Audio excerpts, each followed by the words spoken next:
Today in this video, we are going to be looking at something that many of us are guilty of. Yes, I myself and also you watching me, we are guilty of it. And this thing is called overthinking.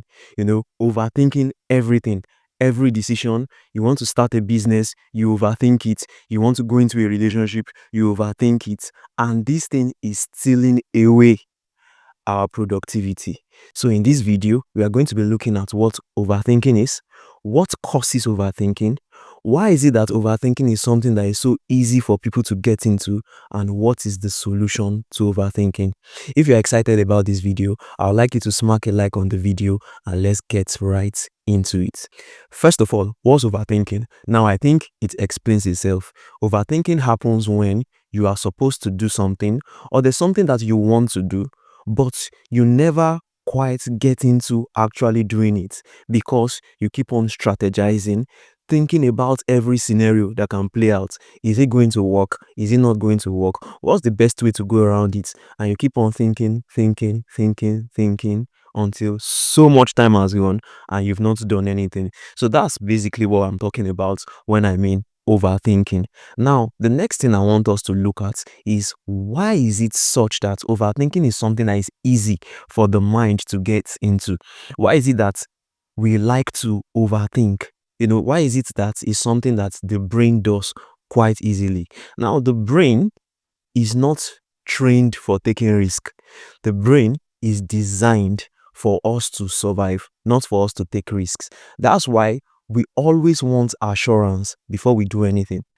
We already want to be sure that it is going to work before we actually take the step. We want to know what's the right strategy that is not going to lead to any mess up. We want to know how we are going to do it, that nobody is going to judge us, nothing is going to go wrong with what we are doing. Now, that's why it's so easy to get into overthinking. It's the default state of the human brain, right? You never want to take so much risks. And the thing about overthinking is that overthinking feels productive, but it is not. So when you are thinking, strategizing, looking at different angles, playing out different scenarios in your head, you feel as if you are actually getting something done. You actually feel as if you are making progress. But at the end of the day, sometimes it takes a week, a month, sometimes years before you realize that you were just deceiving yourself. You felt like you were being productive. You felt like you were making progress, but you were not making any progress at all. So overthinking is so easy to go into. We want to feel like we have got it. We want to feel like everything is going to turn out fine. And that's just not how life is.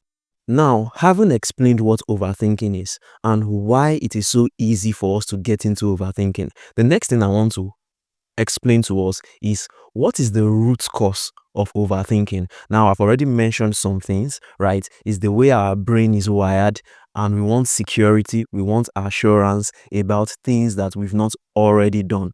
But there's one word that encapsulates everything, and that word is called fear. Yeah, the major cause of overthinking is fear. Why? Because you don't want people to judge you. That's one aspect of it. You are thinking that if I do this thing, what will people say? How are they going to look at it? Are they not going to say what I've done is bad? Are they going to say what I'm doing is good? Will people like it? There are people that want to put out content, for example, on social media, and they keep on thinking it. Now it may be a written social media content, maybe a post, a blog post, or a post on maybe Twitter or LinkedIn or something like that.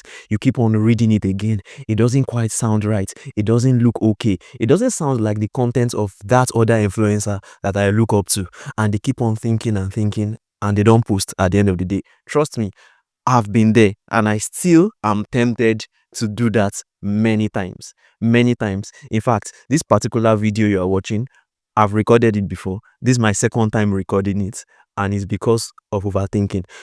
Thinking that what are people going to say? Are they going to like it? Are they not going to like it? But there's another aspect of fear, which I already explained, but I want to repeat it, is fear of the unknown. We want assurance and we are afraid that we could actually fail. So the fear of the unknown or fear of the unknown possibility of failure.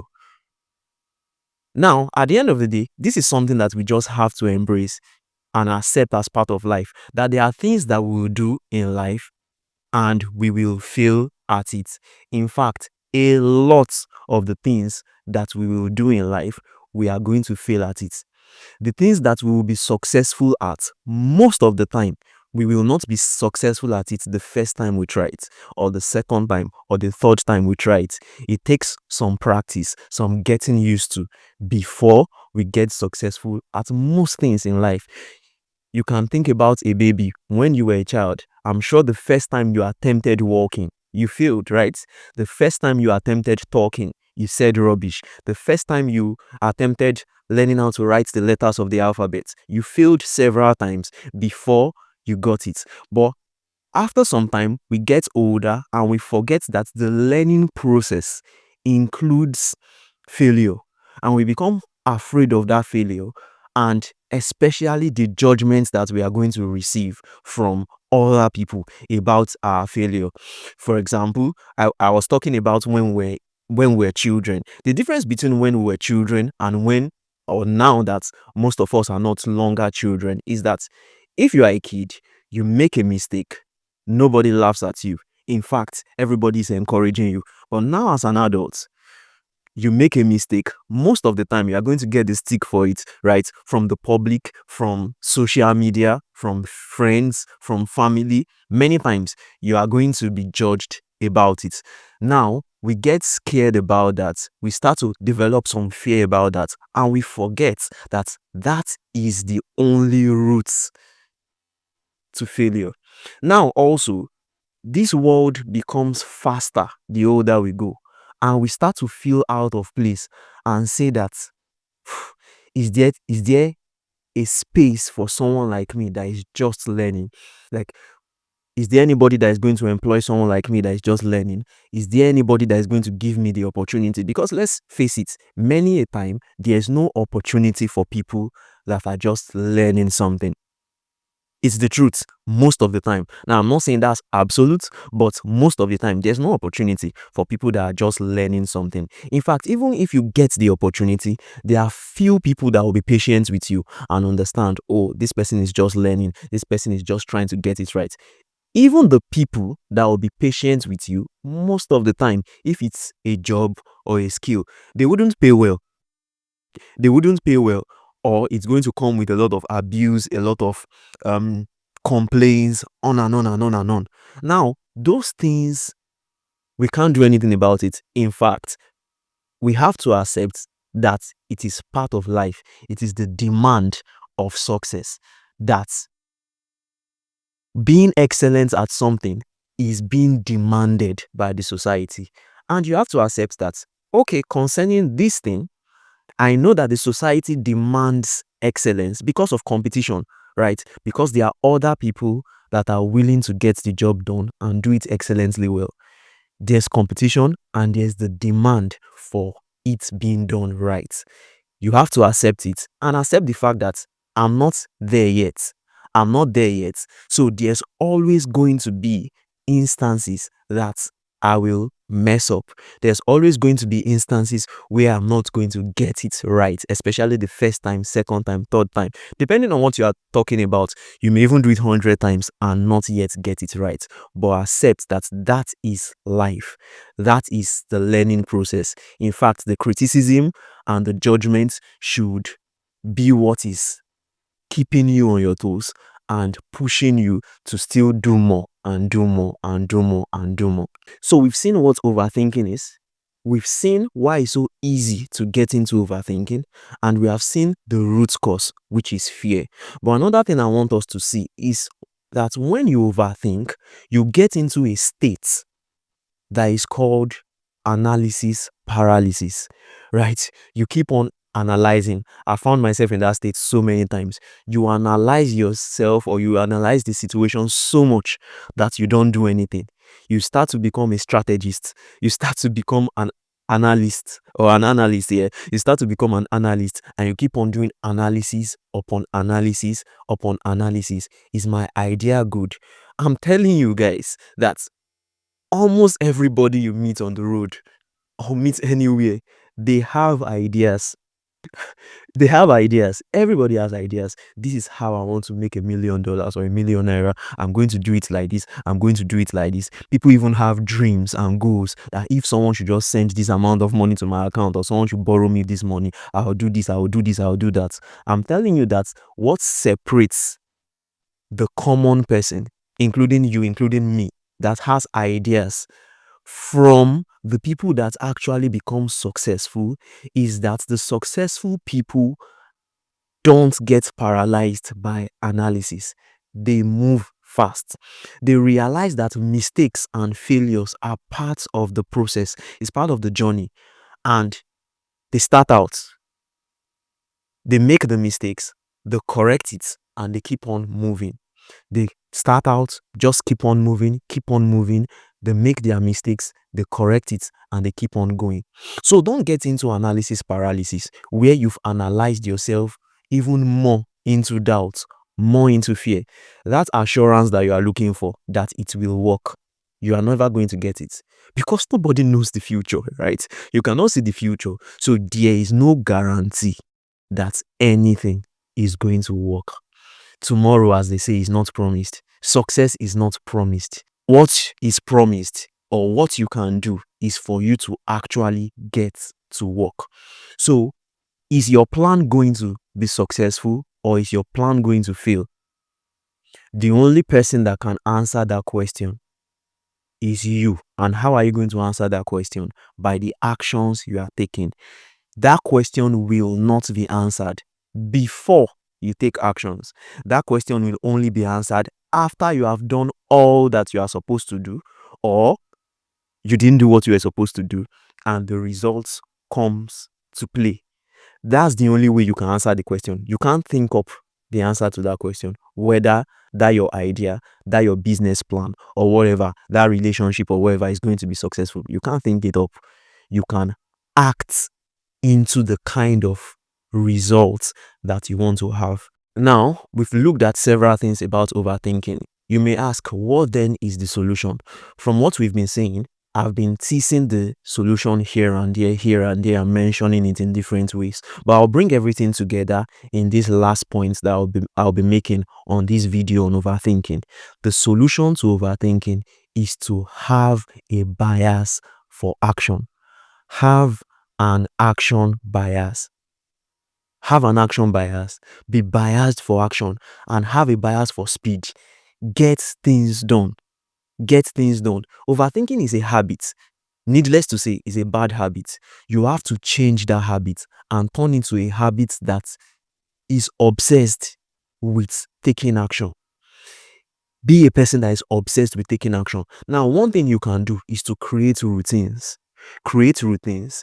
Every time, list out what you want to do or what you are supposed to do, maybe for the day. The previous night, you list out tomorrow, I'm going to do this and this and this and this and this. When the day comes, you set a timer and just go into what I like to call robot mode and just get things done. At that point, don't think. At that point, don't analyze. Just keep on getting things done. Maybe 5 hours in a day or 6 hours. So set a timer for the actions that you want to take.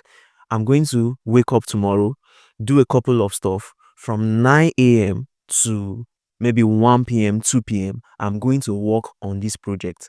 There's no doubt, there's no analysis, there's no contemplation that is going to stop me. I'm just going to work at it.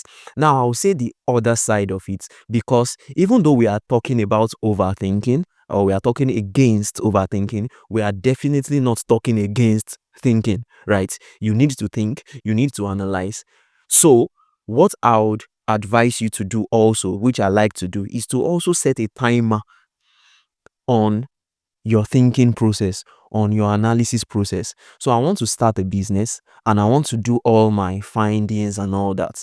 I can tell myself, this month, I'm going to do all my analysis. Market, whether it's market fit, how I'm going to market the product, how the product is going to be. I'll spend this month analyzing, asking questions. But After this month is over, I'm going to dedicate 5 hours or 6 hours, whatever number of hours, every day to actualizing those things. I promise you, if you can do that, you will make far more progress than you have ever made. You will make far more progress, and you will see that you learn more by taking action than making analysis. Let me just buttress that point a little bit, that you learn more by taking action than doing analysis. And it's because when you have not taken action and you just lie down on your bed and you are thinking and thinking and thinking and thinking, you don't have enough context. If you've experienced this before, you understand what I'm saying. You have spent so many hours thinking about something, in fact, days, weeks, even probably years thinking about something. Maybe after some time, you get into actually getting it done. You realize that everything that you've thought about was not even true, or most of it does not even fit into the real world. And you have wasted so much time analyzing the situation. You don't have enough context to analyze. You don't know how you are going to feel. You don't know how the schedule is going to be. There are so many things you don't know, and you cannot know by analyzing. It is when you start to work that you start to tweak, you start to correct. There's a saying that you cannot steer a parked vehicle. It is when the vehicle is moving that you can change the direction. So start moving. As you move, then you can change the direction. You can move to the left, move to the right, anyhow you want to do it, based on what you are learning as you go. So that's the video for today. We've spoken against overthinking, and we said you should have a bias for action. If you enjoyed this video, I want you to like it, I want you to share it, and also subscribe to the channel for more videos like this. Till the next video, get things done. Bye.